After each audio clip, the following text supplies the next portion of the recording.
मन अरफा नफ्सहू फक़द अरफा रब्बह, जिसने अपने नफ्स को पहचाना उसने अल्लाह को पहचान लिया। इस हदीस को जो है ना समझने के लिए 22 प्रकार का लॉजिक दिया है लोगों ने, 22 प्रकार का, एक लॉजिक नहीं है। इस हदीस को समझने के लिए अजीम 22 तरह से सूफिया ने इसको डिफाइन किया है। अब बोलो किस हिसाब से आपको हम बतावें, एक अक्के कौन बता सकते हैं?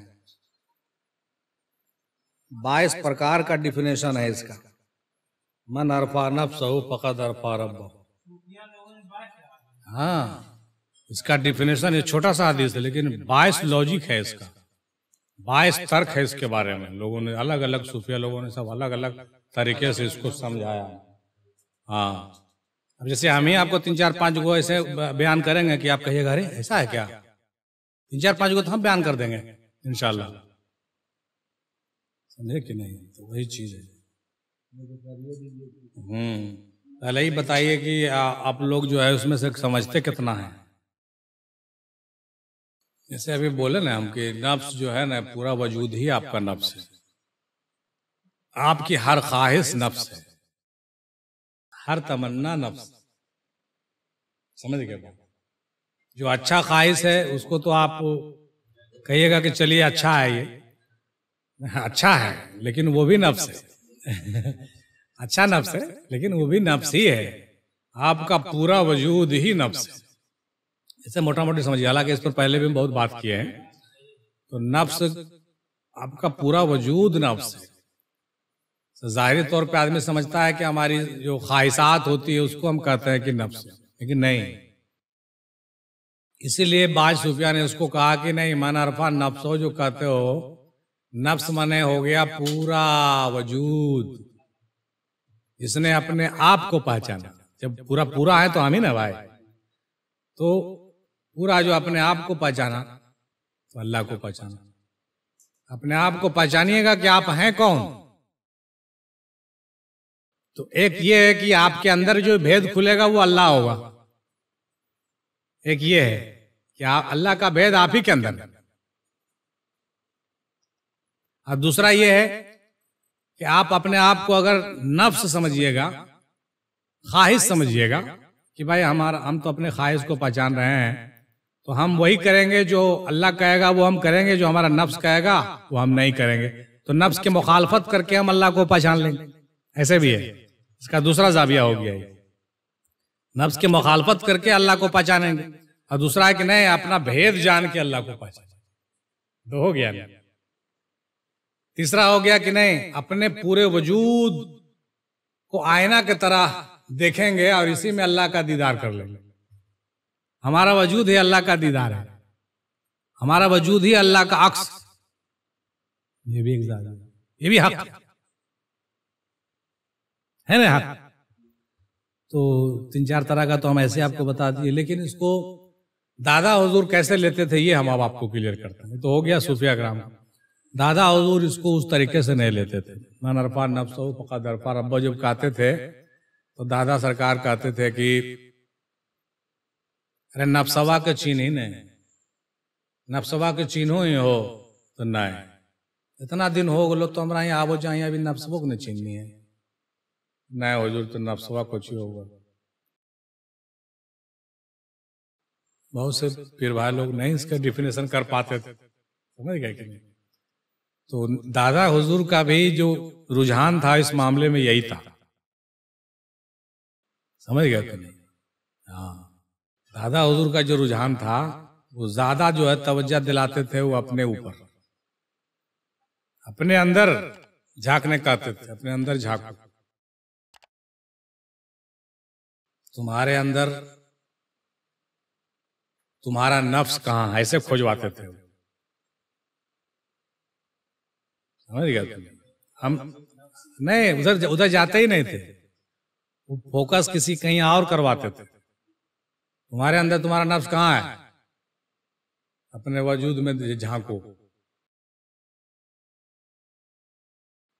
और उनके नजर में हम लोग तो अभी नफ्स हमारा चिनते हैं कि भाई नफ्स हमारा सबसे बड़ा नफ्स है, लेकिन वो जो लोगों को प्राइमरी स्टेज पर समझाते थे, वो नफ्स अम्मारा समझाते थे, वो बिल्कुल सीधा सीधी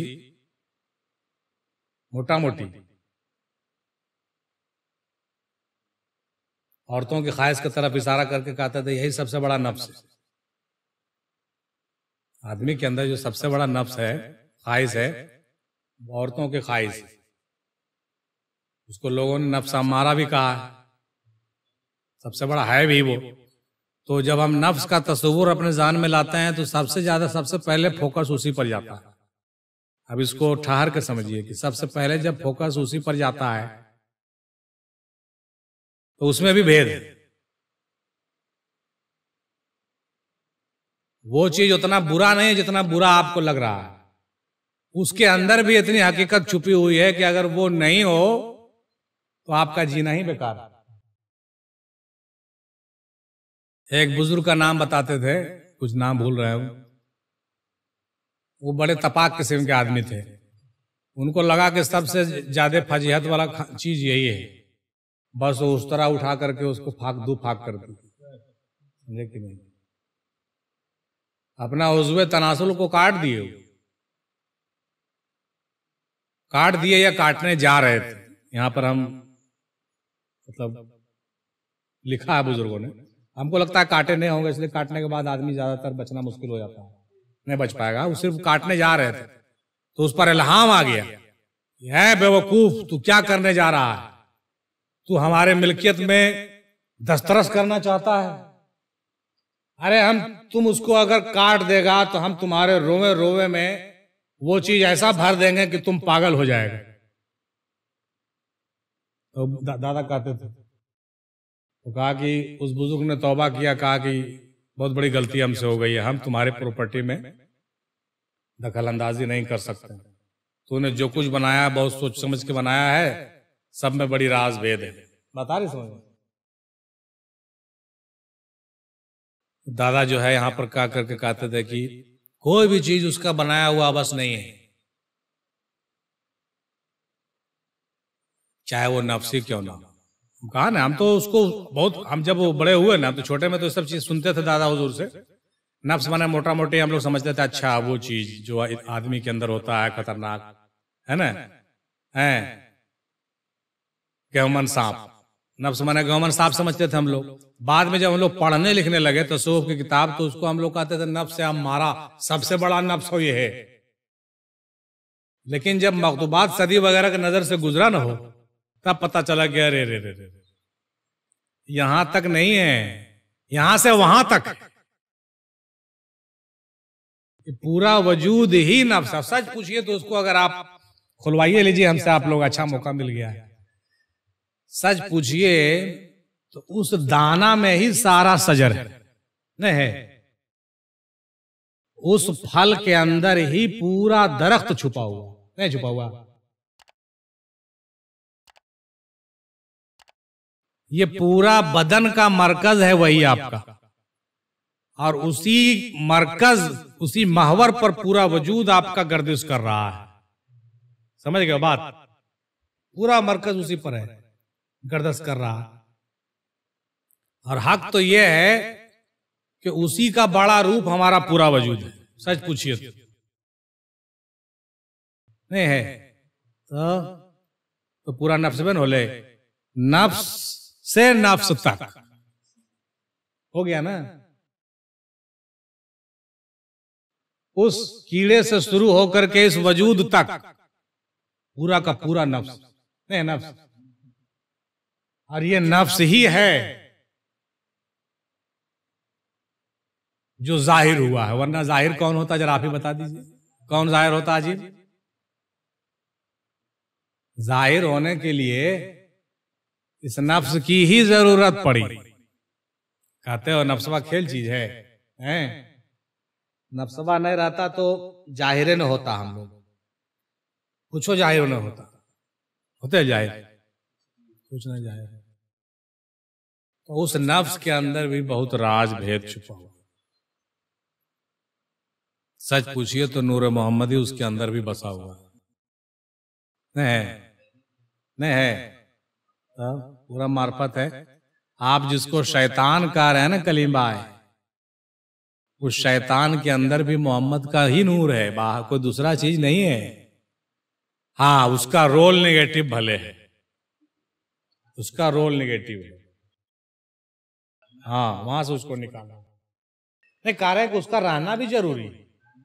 अगर उस नेगेटिव रोल में वो शैतान नहीं रहे हैं तो ना तो अपनी पहचान होगी और ना तो फिर जो है इंसान जैसे अजीम शय की जो है पैदाइश होगी।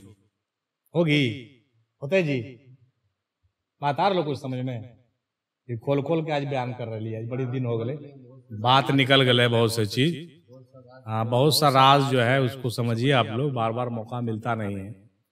तो कहने का मतलब यही हुआ कि नफ्स तो है, सबसे बड़ा नफ्स है हमारे अंदर, और उसको पहचानेंगे और उसको जो है गलत काम से रोकेंगे, अल्लाह से डराएंगे, ऐसे करके हम नफ्स को पहचान कर सकते हैं। लेकिन जब उसको गहराई में जाके पहचानिएगा तो वो नफ्स जो है ना बहुत बड़ा भेद है, जिसको रिजवान बामा भी बहुत घुमा फिरा के अपने कलाम में लिखते रहते हैं, है ना। आदम अलैहिस्सलाम की खता नहीं थी, अदा थी, वो अल्लाह की एक अदा थी, ड्रामा का एक हिस्सा था। वो अगर नहीं होता और अगर वो दादा दादी वाला मसला नहीं चलता तो कायनात का रचना होता नहीं। ये सब बड़ी मसलाहत और भेद थी ना। और दादा हुजूर भी अपने बयान में एक जगह फरमाए हैं कि जब आदम और हव्वा को जब जन्नत में छोड़ दिया गया और जब वो ये हुआ तो जब सजदा ने किया तो पहले क्या हुआ, आदम को जब सजदा ने किया ना तो शैतान को तो बाहर कर दिया था वहां से। लेकिन दादा कहते हैं कि शैतान जो है ना, हाँ, मकरो फरेब करके सांप और मोर की सूरत में जन्नत में दाखिल हो गया।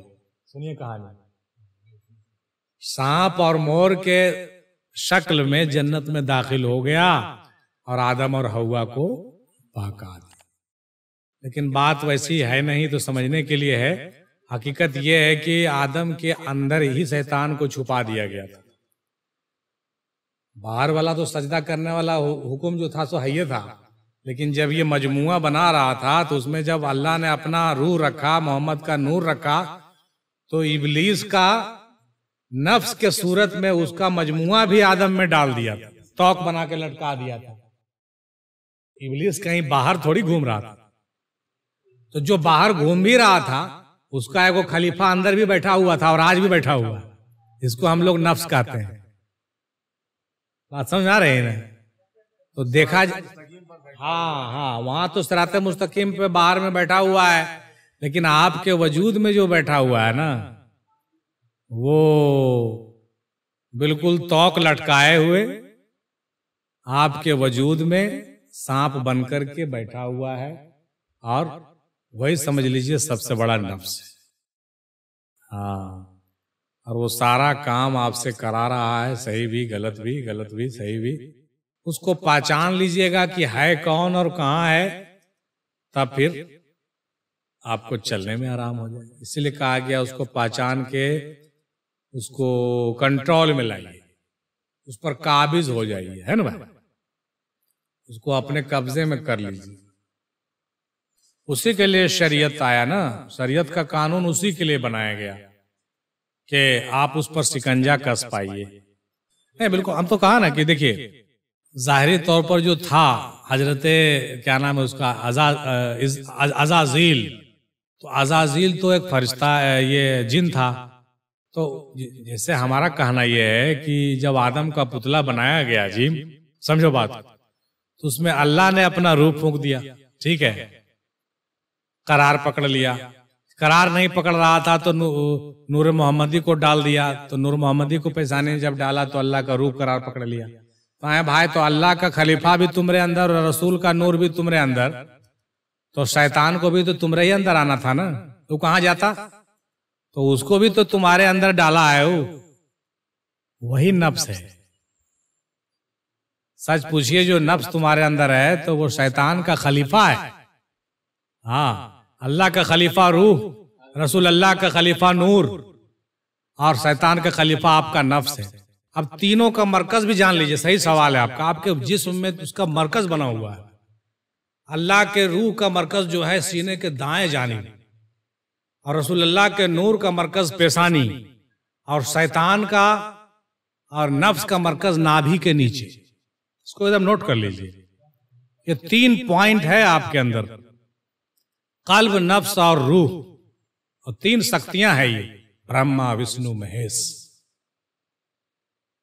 एकदम खोल खोल कर समझो, दादा समझेल के हो, खोल खोल कर समझेल। कल्ब, रूह और नफ्स। जैसे तस्वीर कीजिए आप, वो आप ही को मैनेज करना है। डाला तो गया वहां पे, लेकिन अभी आप कहां पे हैं वो आप समझिए। वो तो वहां पे ऐसा डाला गया था, जन्नत में डाला था ऐसे करके, लेकिन यहाँ पर अभी आपके पास क्या है वो आप जानिए। वो तो अभी हालत ये है कि अभी तीनों को तीनों एक जगह गड्ढा में पड़ा हुआ है। तीनों को जुदा कीजिए ना, हैं? तीनों गड्ढा में गिरा हुआ है आपका। हाँ, तीनों को मंजिल पे लाइए तब ना होगा। नफ्स को अपने जगह पे रखिए, कल्ब को अपने जगह पे रखिए, नूर को अपने जगह पे लाइए, सबको अपने अपने कुर्सी पर आसीन करिए। हाँ, उसके लिए अमल करना होगा। नहीं, इसमें एक सवाल और पैदा होता है जो आप लोग नहीं कर रहे हैं, करना चाहिए। कि जैसे मर्दाना को तो वहां जन्नत में हूर मिलेगा, औरत को क्या मिलेगा? ये सवाल पैदा होता है ना। तो मर्द को तो 70 हूरें मिलेगी, हाँ, तो औरत को क्या मिलेगा? क्या चीज? नहीं नहीं नहीं, उसका जवाब ये दीजिए कि 70 हूरें जो होगी वो कनीज के मुआफिक होगी। इसका परफेक्ट आंसर यही है। 70 हूरें आपकी कनीज के तरह होगी। आपकी बीवी वही होगी जो आपकी बीवी के लायक होगी, और बीवी जो होगी वो तमाम 70 हूरों से भी ज्यादा सुंदर होगी। वो मलका होगी आपकी। समझ गए बात? हाँ, पहला सवाल तो आंसर ये है।